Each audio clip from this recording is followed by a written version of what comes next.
Hello, അസ്സാം വലൈക്കും, welcome back. അപ്പോൾ ഇന്ന് ഞാൻ ഷെയർ ചെയ്യാൻ പോകുന്നത് ഇന്നത്തെ ഒരു മോർണിംഗ് വിശേഷങ്ങളാണ്.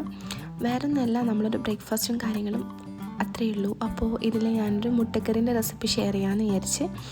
അപ്പോൾ അതിനായിട്ട് ഞാൻ കുറച്ച് വെള്ളം പതിപ്പിച്ചെടുക്കുന്നുണ്ട്. അതിലേക്ക് ആവശ്യത്തിനുള്ള മുട്ട പൊട്ടിച്ച് ഒഴിച്ചു കൊടുക്കുക. ഞാനിവിടെ ഇപ്പോൾ 3 മുട്ടയായിട്ട് എടുത്തിട്ടുള്ള. ഇനി ഇത് നല്ലോണം ഇതിൽ നിന്ന് വെന്ത് കിട്ടും.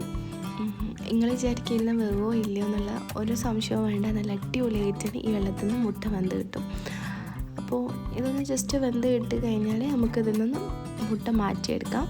എന്നിട്ട് വെള്ളം നമുക്ക് കളയാം. ഇനിയിപ്പോൾ ആ സെയിം പാത്രം തന്നെ വെച്ചിട്ട് അതിലേക്ക് കുറച്ച് എണ്ണ വാർന്നു കൊടുക്കാം. എന്നിട്ട് ഒരു ഉള്ളി പച്ചമുളകും കൂടി നല്ലോണം ഒന്ന് വഴറ്റിയെടുക്കാം.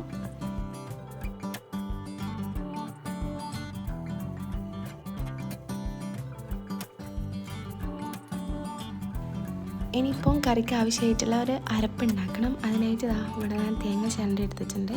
അതിലേക്ക് മഞ്ഞൾപ്പൊടി, മുളക് പൊടി, ജീരകം, വെള്ളം ചേർത്തിട്ട് നല്ലോണം നമുക്കൊന്ന് അടിച്ചെടുക്കാം.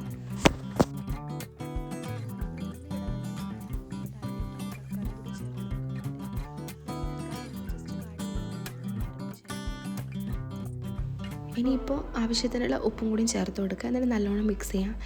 ഈ ലാസ്റ്റ് ടൈമിലാണ് നമ്മൾ വേവിച്ച മുട്ട ഇതിലേക്ക് ചേർത്ത് കൊടുക്കുന്നത്.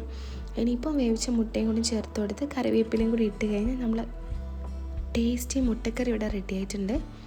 ഇപ്പോൾ ഇതിലേക്ക് വേണ്ടിയിട്ട് ടയർ പത്തലാട്ടോ ഉമ്മ ഉണ്ടാക്കിയതിന്.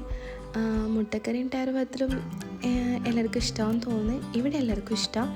അപ്പോൾ ഇതാ ഉമ്മാൻ്റെ ടയർ പത്തൽ ഇവിടെ നല്ല അടിപൊളിയായിട്ട് വന്നിട്ടുണ്ട്.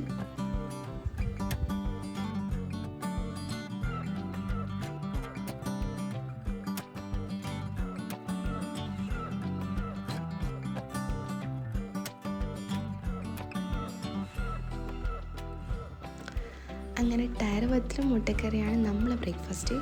അങ്ങനെ ഇപ്പോൾ ഇതാ എൻ്റെ മോനോട് എണീച്ച് വന്നിട്ടുണ്ട്. അപ്പോൾ അവനും കൂടി ഫുഡ് കൊടുത്ത്. അപ്പോൾ എൻ്റെ വീഡിയോ ഇഷ്ടമായ എല്ലാവരും ലൈക്ക് ചെയ്യുക, ഷെയർ ചെയ്യുക, എൻ്റെ ചാനൽ ഒന്ന് സബ്സ്ക്രൈബ് ചെയ്യുക, ആ ബെല്ലൈക്കണും കൂടി എനാബിൾ ചെയ്യുക. ഇൻഷാ അല്ലാഹ് വീണ്ടും വരാം. ബൈ.